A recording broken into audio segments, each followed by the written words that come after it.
Dr. Fullen, members of the faculty, parents, students, and friends of Dexter Southfield School. No, this isn't a commencement address. In fact, these students are just starting 8th grade. But you are witnessing something of an annual rite of passage, one we first learned about in a letter from Dr. Peter Fullen. Dear Chronicle, I'm writing from Dexter Southfield School in Brookline, where I serve as the head of school, with a story that began in a classroom and now continues in one of the city's most beloved bakeries. With a cliffhanger like that, we're hungry to learn more. Each year, our public speaking program invites students and faculty to research, write, and deliver lessons that celebrate courage, character, and conviction. This tradition is inspired in part by one of our most distinguished alumni, President John F. Kennedy. JFK, you may have heard of him. Ask not what your country can do for you. Ask what you can do for your country. He was a pretty good speaker, but the 15 young women in math teacher Sarah Huang's class were up for the challenge. But first, they needed a subject. Well, I'm always looking for something interesting. Bottom line, interesting, because I feel like when the girls are invested, there's more emotion, there's more to learn. Enter Flour Bakery founder Joanne Chang. I heard that she was a mathematician. She studied math and then pivoted and switched to baking. I thought that would be something the girls could aspire to and also find it interesting. It turns out she was correct. I thought it was really cool learning about her for the first time. I'd never heard of her, so learning about all the stuff that she did and like how she got to where she was kind of inspirational.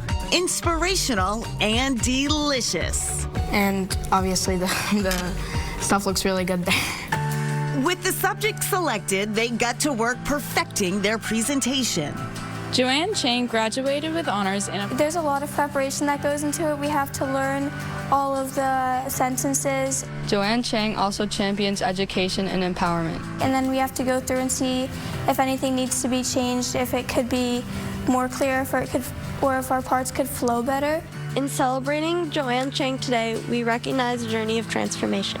It's really fun, and it's such a good experience. While this lesson in public speaking had a positive impact on these students, Now I think more about how I present myself to others as well, and I think she's really inspired me to do that.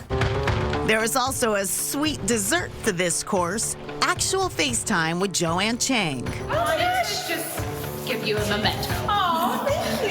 The students were invited to visit Flour Bakery's Boston bread quarters. We used to do all of these by hand. To perform their Joanne Chang biography in front of Joanne Chang. If they were nervous, it didn't show. I have never had an event like this, especially a group of such articulate, poised, mature young women. It was pretty overwhelming and pretty inspiring, honestly. I inspired myself. After the presentation, the students had a chance to ask some questions. Do you have any pets? Yes, yes. I have a little dog. Her name is Beezy. She has her own Instagram page. Before being treated to some of the baked goods which have made Joanne famous. I got the ginger molasses cookies. I like chocolate chip, but I have to say this is actually very flavorful. Leaving us to wonder, are there any future bakers in this group? Maybe. And you were saying how the students made it to Flour Bakery was a story in and of itself. Yeah, well, unfortunately, Joanne couldn't make it to the in-class presentation, but a student was eating dinner at Joanne's restaurant, Myers & Chang, and they randomly met, which sparked a conversation which led them to visiting Flour Bakery. How cool. Such a great idea. Such a great idea.